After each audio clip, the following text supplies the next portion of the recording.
ওয়া'বুদুল্লাহা ওয়া লা তুশরিকু বিহি শাইআন ওয়া বিল ওয়ালিদাইনি ইহসানা।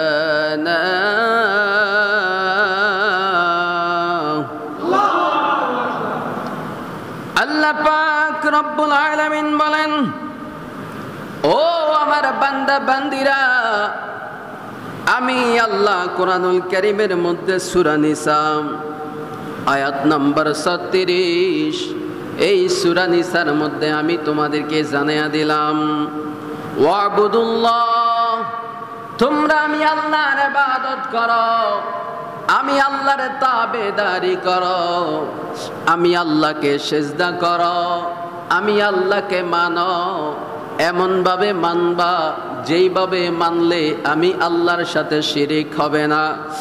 আল্লাহ কয় ওয়া'বুদুল্লাহ ওয়া লা তুশরিকু বিহি, তোমরা আমি আল্লাহর সাথে শিরিক করো না, আমি আল্লাহর সাথে শরীক কাউকে করিও না।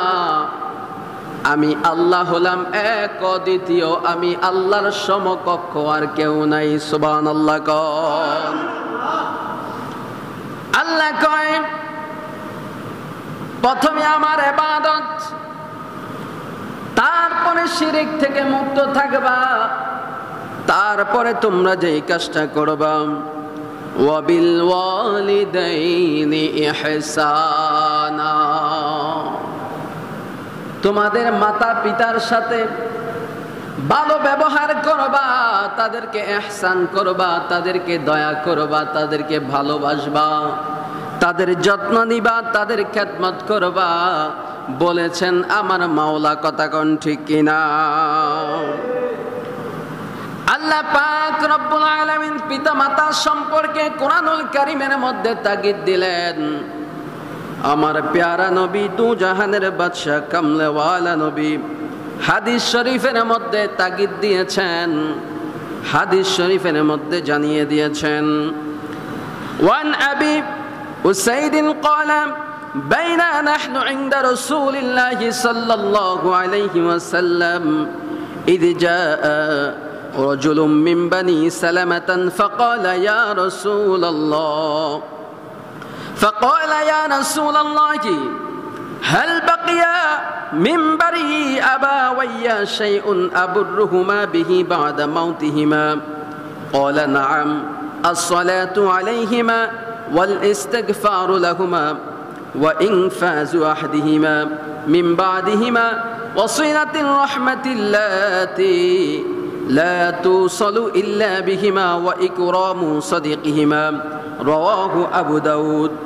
আল্লাহ নবী দু জাহানের বাদশা নবীর সাহাবী উসাইদ রাদিয়াল্লাহু তাআলা আনহু বর্ণনা করেন, আমার প্যারা নবী দু জাহানের বাদশা নবী একদিন আমি নবীর নিকট ছিলাম, হঠাৎ করে বনু সালামা গোত্রের এক ব্যক্তি এসে বলল, ও আল্লাহর প্যারা হাবিব, ও প্যারা নবী, আমার পিতামাতার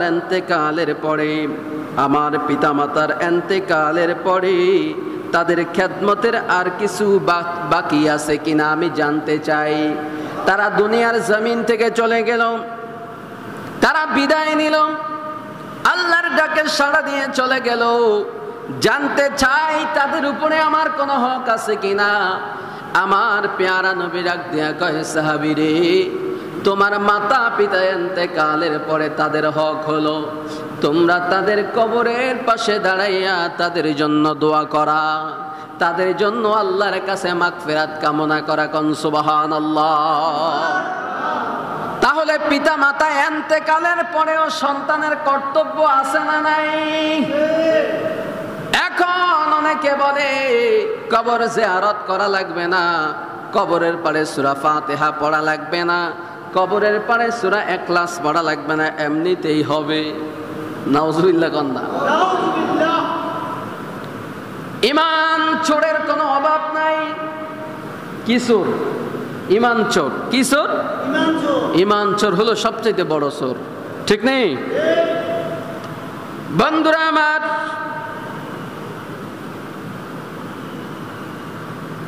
হযরত আবু হুরায়রা রাদিয়াল্লাহু তাআলা আনহু থেকে হাদিস, আন আবি হুরায়রা قال قال رسول الله صلى الله عليه وسلم لا يجزي ولد ولدا إلا أن يجده مملوكا فيسترب فيفتقه رواه মুসলিম। আবু হুরায়রা রাদিয়াল্লাহু তাআলা আনহু বলেন, দুনিয়ার জমিনের মধ্যে একজন সন্তান তার পিতার অবদান কখনো সে শেষ করতে পারবে না। তার পিতার এত পরিমাণ অবদান তার প্রতি রয়েছে, তার জিন্দেগিতে রয়েছে।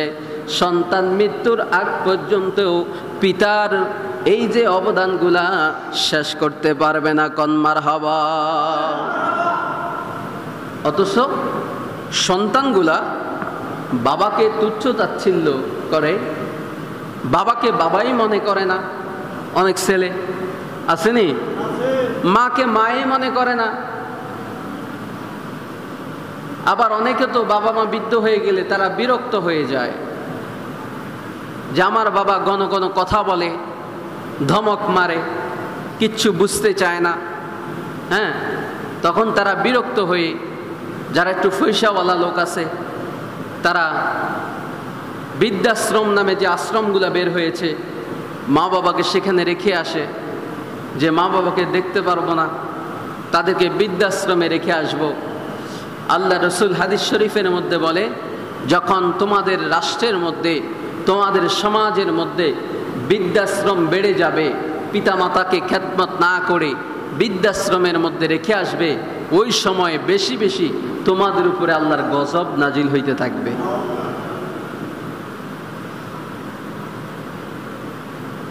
একটা ছেলে চিন্তা করে না, সে যখন বিয়ে করে তার সন্তান জন্ম হয়, ওই সন্তানের প্রতি তার কতটুকু মায়া।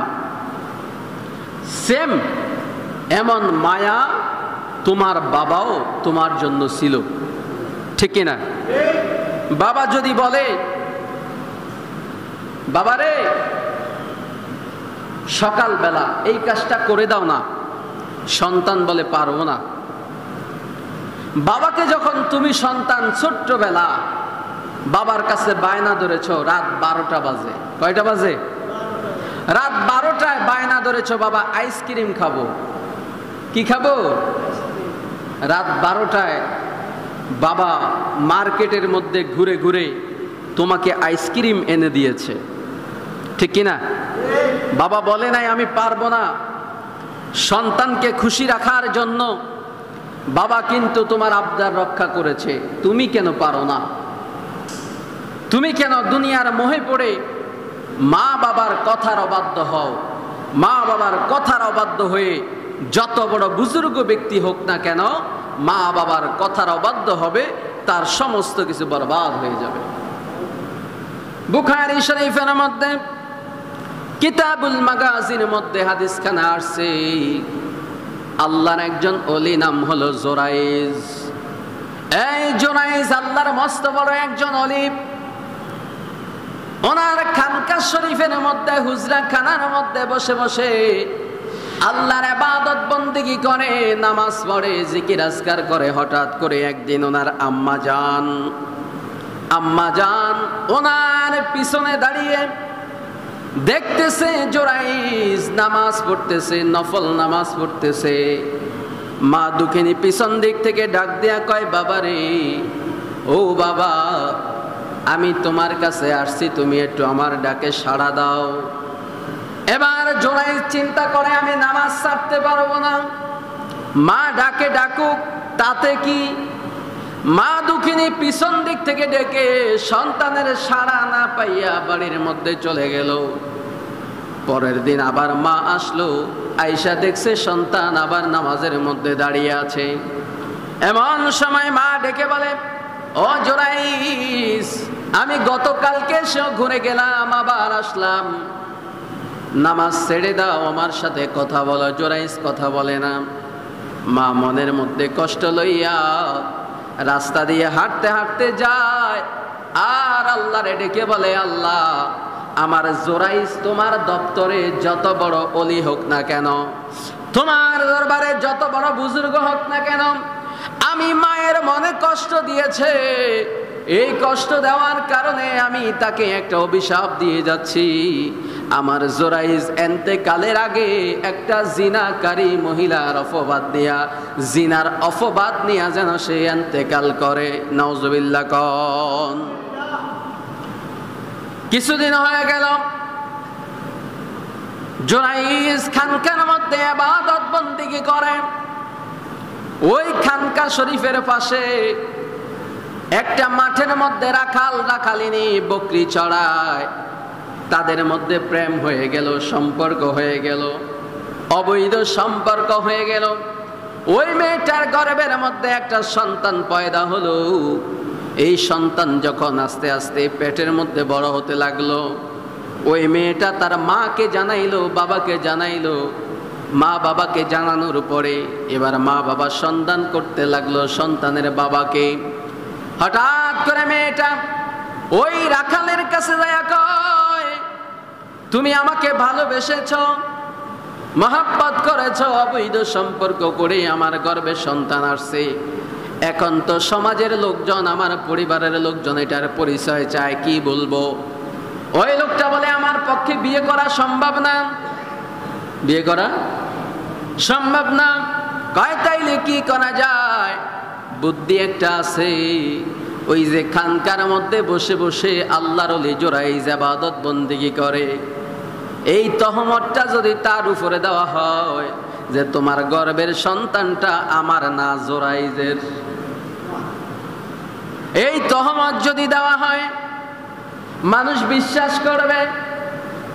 এটাকেই তুমি যদি সাক্ষী দাও, মানুষ এটাকেই বিশ্বাস করবে।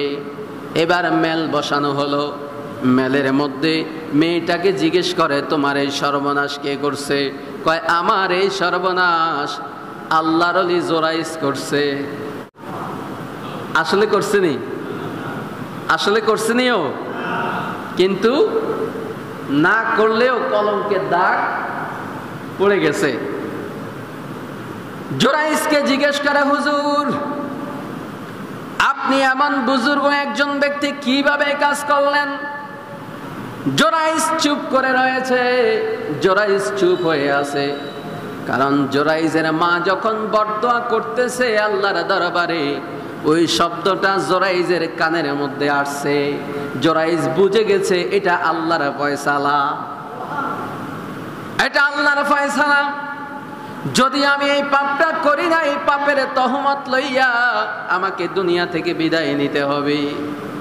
বলেন তো দেখি, জোরাইজ আল্লাহওয়ালা ব্যক্তি হইয়া আল্লাহর মুমিন হওয়ার পরেও মা বরদোয়া করেছে, এর জন্য একটা জিনাকারীর অপরাধের শাস্তি তার হয়ে গেছে।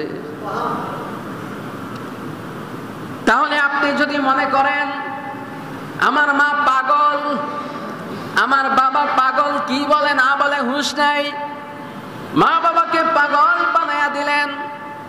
অনেকে মা বাবাকে বাবা বলতে চায় না, মাকে মা বলতে চায় না, কয় বুড়া বুড়ি। বুড়া, আমাদের বুড়া, আমাদের বুড়ি বলে কিনা? বাবা মা বলতেই তারা লজ্জা পায়। খুবই দুঃখজনক বিষয়, একজন আল্লাহওয়ালা ব্যক্তি বাজারের মধ্যে গরুর গোশত কেটে কেটে বিক্রি করে কসাই। প্রত্যেক দিন গোশত বিক্রি করে। সবচাইতে ভালো যেই মাংস পায়, গোশতটা পায়, ওটা জমা করে রেখে দেয়। বাড়িতে যাওয়ার সময় গোশতটা লইয়া যায়। যাওয়ার পরে নিজের হাতে রান্না করি। ওনার মা অসুস্থ, হাঁটা চলা করতে পারে না। ওনার মা চলাফেরা করতে পারে না, শোয়া থেকে উঠতে পারে না। ওনার মাকে উঠায় বসায়, মাকে পরিষ্কার করে। পরিষ্কার করার পরে ওই গোস্তর ঝোল বানায়া, রুটি বানায়া মায়ের মুখের মধ্যে গোস্তর ঝোল আর রুটি আস্তে আস্তে নরম করে তুলে দেয়। সুবহানাল্লাহ। যখন এই কাজটা করে প্রত্যেক দিন ওই কসাই ব্যক্তির আম্মা যান খাওয়ার পরে আল্লাহর দরবারে হাত তুলে দোয়া করে, মাওলা, ও মাওলা, আমার সন্তান আমারে এত ইহসান করে, আমারে দয়া করে, আমার সন্তানের মর্যাদা এত বেশি বাড়িয়ে দাও। বর্তমান জামানায় আমাদের যেই পয়গাম্বর আছে, আমার সন্তান এন্তেকালের পরে আমার সন্তানরে জান্নাতের মধ্যে আমাদের পয়গাম্বরের সাথে থাকার ব্যবস্থা করে দিও। এই দোয়াটা মা করে প্রত্যেক দিন। সন্তান তো মনে মনে চিন্তা করে, জীবনে আমাদের পয়গাম্বরকে দুনিয়াতেই দেখলাম না। মা প্রতিদিন দোয়া করে, এই দোয়া কবুল হবে কিনা জানি না। হঠাৎ করে আল্লাহর সাথে দেখা করার জন্য মুসা পয়গাম্বর তুর পাহাড়ে গেল। ডাক দেয়া কয়, আল্লাহ গো,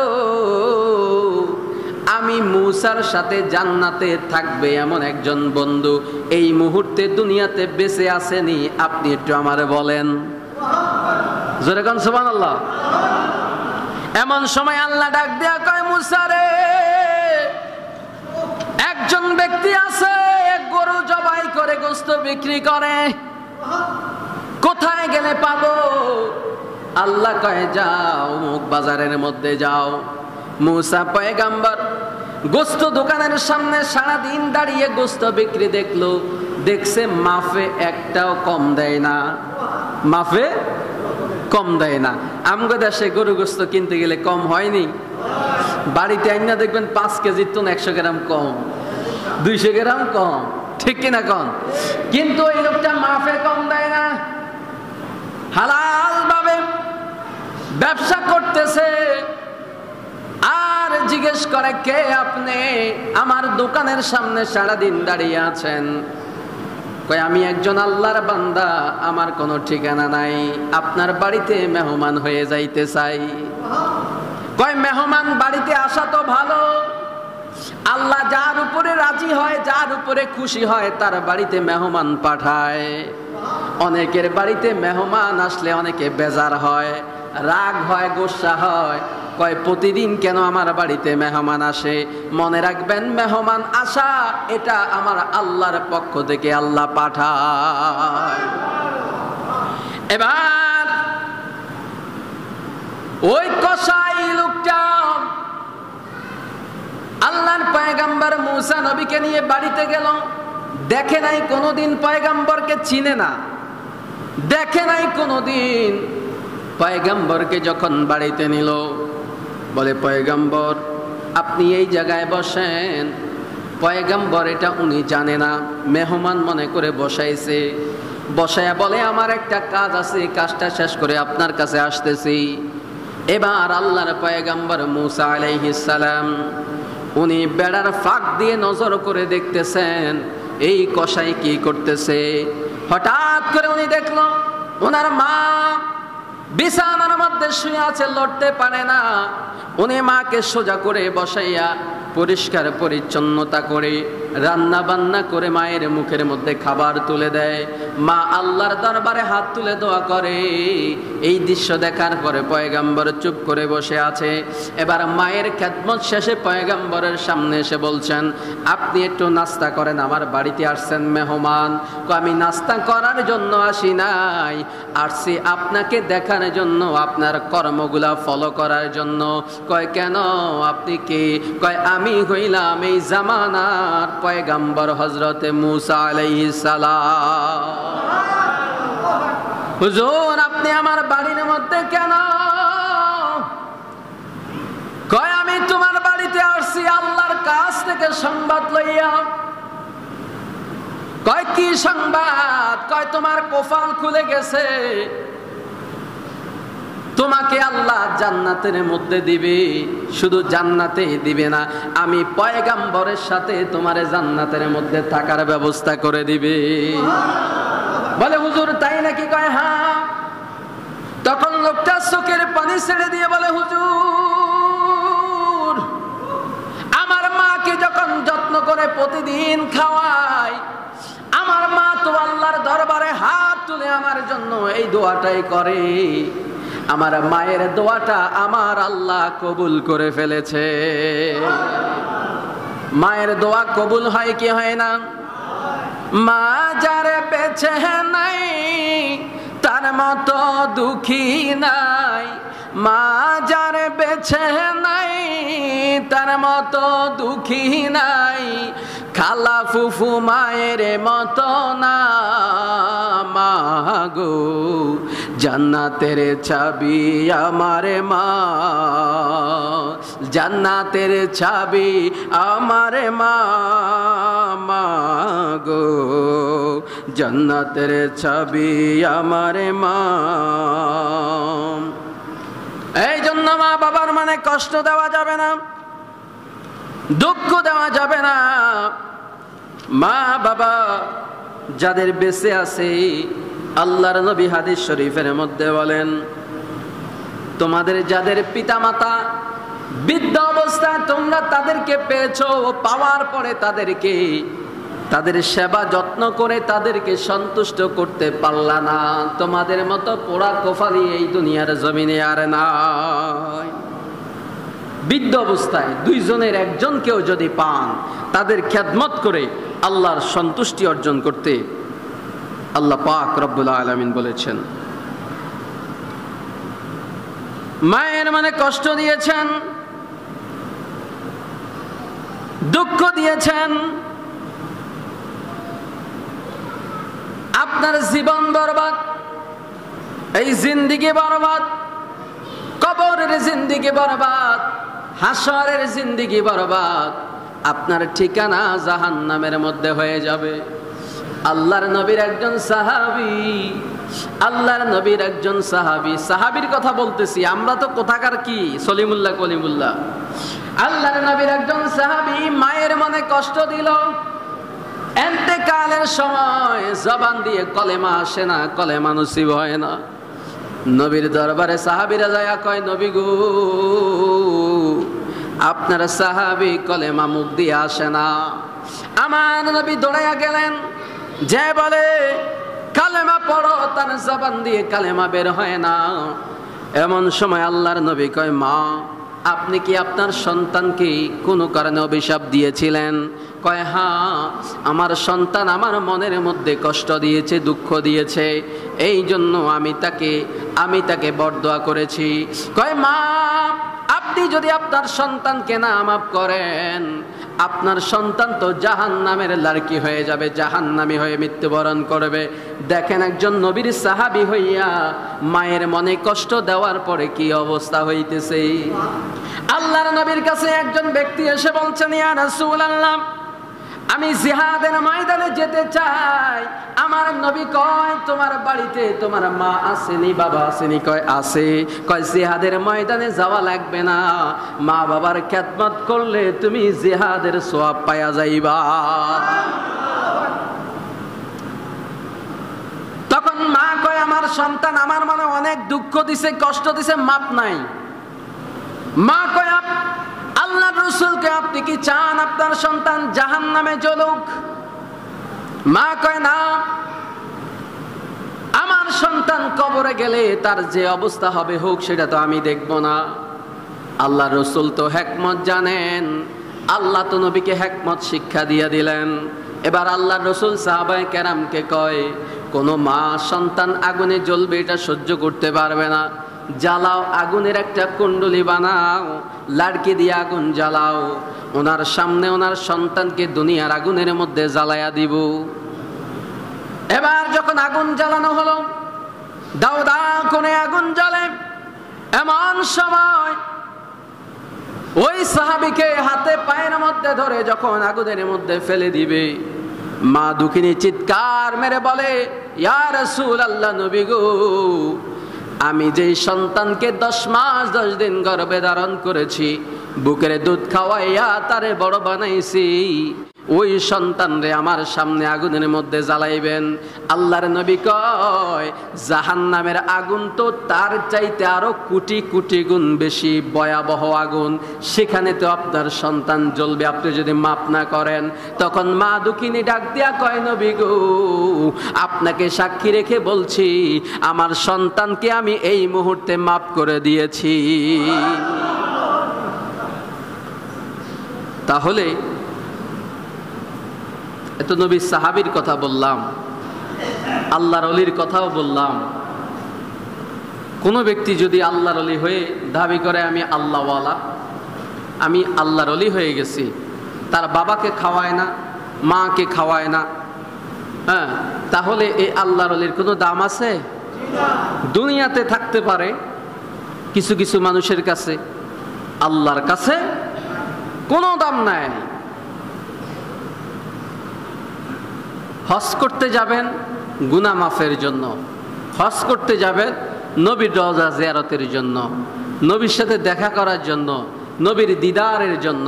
ওয়াজ করুনি পাগলা, নবীর সাথে দেখা করার জন্য। মাকে বলছে মা নবীকে তো চর্মচক্ষু দিয়ে দেখলাম না, একটু বলেন না আমি একটু নবীকে দেখতে যাই। মা কয় ঠিক আছে যাও। আল্লাহর রসুলের আল্লাহর নবীর সাথে দেখা করার জন্য যখন ওয়াজ করুনি ঘর থেকে বের হয়েছে, আল্লাহর পেয়ারা নবী ডাক দিয়া বলে আয়েশা আমি ঘর থেকে বের হয়ে যাচ্ছি, কোথায় যাচ্ছি তোমাকে বলবো না। আমি বের হয়ে যাওয়ার পরে একজন ব্যক্তি আসবে, নাম ওয়াইসাল কারণী। ওয়াইসাল কারণী আমি নবীর সন্ধানে আসবে, আসার পরে তুমি বলবা নবীজি এখন বাড়িতে নাই, নবীজি এখন বাড়িতে নাই। তখন আম্মা জান আয়েশা রাদিয়াল্লাহু তাআলা আনহা বলছেন ইয়া রাসূলুল্লাহ, এত দূর থেকে একজন ব্যক্তি করণ শহর থেকে আপনার সাথে দেখা করার জন্য আসতেছে, এই মদিনার বর্ডারের মধ্যে চলে আসছে, আপনি বলছেন যে আপনি বাড়ি থাকছেন না, আপনি চলে যাচ্ছেন, ব্যাপারটা তো বুঝলাম না। আল্লাহ রসুল কয় ব্যাপার বোঝার দরকার নাই, তুমি খালি তাকে বলবা যে আল্লাহর নবী তোমার উপরে সন্তুষ্ট আছে, আল্লাহও সন্তুষ্ট আছে, তুমি যাইয়া তোমার মায়ের সেবা করো। সুবহানাল্লাহ। ওয়াজ করনি পাগলা, আল্লাহর নবী দু জাহানের বাদশা নবীর হুজরা মোবারকের সামনে আয়েশা ডাক দিলেন, ভিতর থেকে জবাব দিলেন আপনি কি ওয়াইসাল কারণী? কয় হ্যাঁ। কয় আল্লাহর নবী তো বাড়িতে নাই, কোথায় গেছে জানি না, কিন্তু আপনাকে একটা কথা বলতে বলেছে, আপনাকে বলেছে এই জায়গার মধ্যে অপেক্ষা না করতে বাড়িতে ফিরে যাইতে। আল্লাহর নবী আপনার উপরে রাজি আছে, খুশি আছে, আল্লাহও খুশি আছে।